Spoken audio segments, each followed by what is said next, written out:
All right, folks, let's talk about some more miraculous. We got to talk about the future HawkMoth. We got to talk about it because, man, there's a lot to dish out considering now season 4 actually started. There might be even more stuff, but for right now, this is just the first 3. So here we go. The weirder part has to be the fact of Lyra is not even to be found yet. We haven't even went to the school at all yet in season 4. I should check out.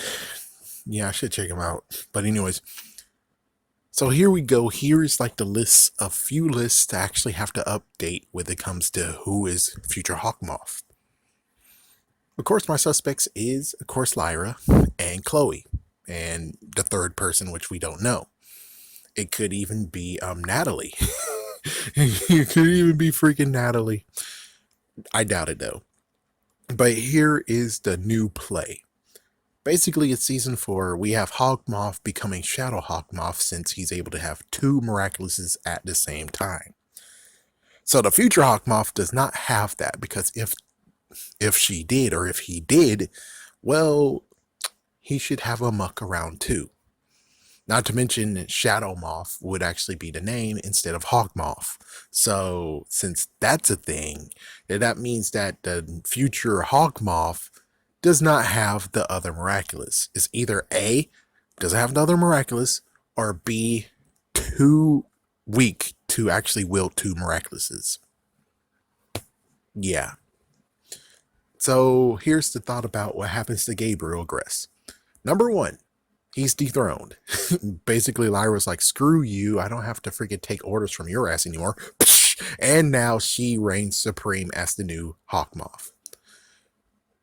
As for the other miraculous, we could say since we have a new, not the new guardian, but another guardian who is looking out for Ladybug and the miraculouses, then we could basically say that that guardian was able to track down the Peacock Miraculous and take it from him. So for all we know, it could actually be a big dethronement where it's like, yep, HawkMoth's been defeated, but Lyra is able to grab the freaking miraculous and run for it, and thus the new HawkMoth. Meanwhile, they still at least get the peacock. So that's the truth. It's like, yes, the peacock has been recovered. Thumbs up.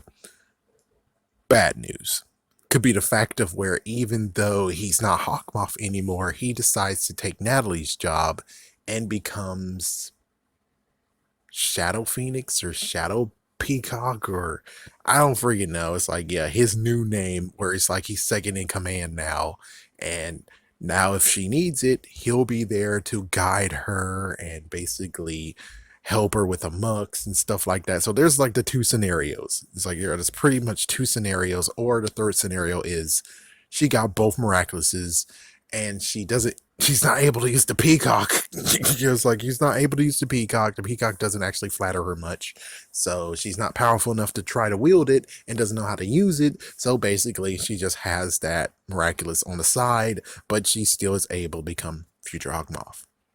Of course, that's if Lyra becomes future HawkMoth. It could be someone else. It could definitely be someone else.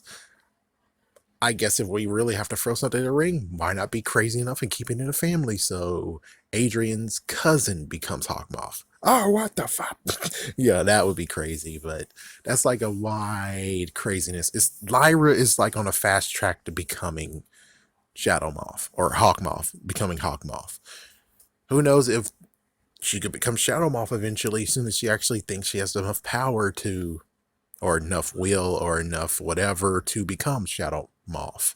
But right now, it's future HawkMoth, so the Peacock Miraculous is up in the air of who has it.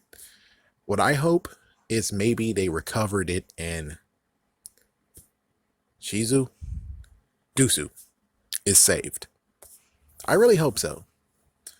It still kind of sucks that after Miraculous is now free and is brand spanking new, that Natalie is still ill, and the mom Emily Aggress is still out for the down for the count. I would figure that it's fixed, and I know that if it does become fixed, then why would we become HawkMoth? Frick it, he's not HawkMoth anymore because he's doing this all for his wife, allegedly. Allegedly, it's like he's kind of like, I still say this, Maximilian Pegasus, but Maximilian Pegasus truly wanted to get all the Millennium items to resurrect his wife Cecilia Pegasus. He didn't do it for anything else. As soon as he did that, he'll be done, and who knows what happens to the Millennium items after that.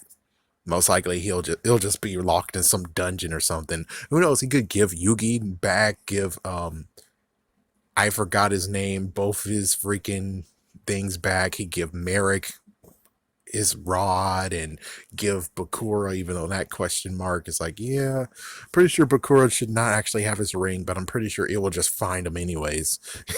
And Shizu Ishtar, yeah, she'll get to have the Millennium Necklace back. So it's like, that's how it would go. And I'm pretty sure this will be the same scenario, but it's kind of bouncing off the wall where it's like, is he really truly trying to do this, or why in the world do you need all the miraculouses? Or unless you're really trying to actually bring back your wife and you think all of them is what you need, even though it's like, you know, that the two main ones is what you need.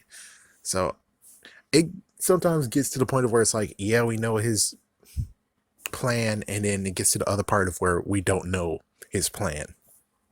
I can tell you with future HawkMoth, chances are it's just to piss off freaking Ladybug and say, fuck you.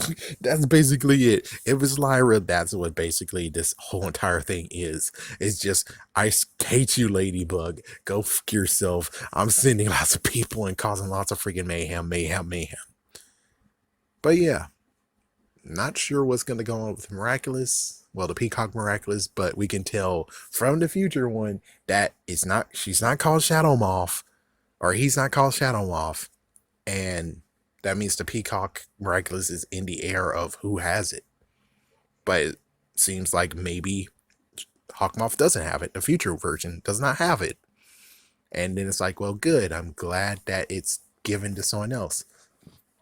As for Gabriel maybe winning, I doubt that's true too. Sometimes you just have to let go. And you should have just took care of Natalie, because Natalie seems like she digs you, and instead of actually being like noticing the person who's right there, you're still falling for the past.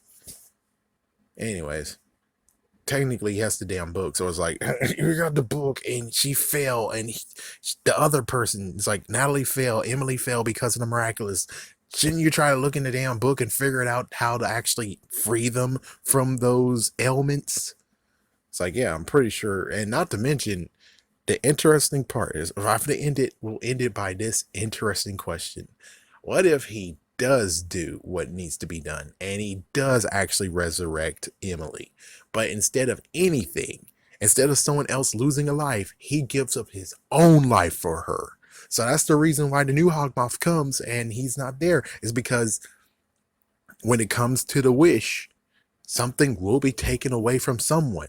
And if he's able to direct a wish and say, I wish that my wife is alive again and she takes my place in life, then Gabriel's dead, but at least Emily lives. And I think that would be the best and beautiful ending that will happen to Gabriel Agress. That will be break, you'll shatter everything. Everyone will be like, oh my gosh. But it's like, that's really true love. True love to actually do so much evil things just to get your wife back. And then at the end of it all, where it's like she can come back, but you have to sacrifice yourself, and you do it. That's real love. Twisted love, but love is sometimes twisted. It's like, what do you think? What happens if it ends with Gabriel Agress giving up his life for Emily Agress?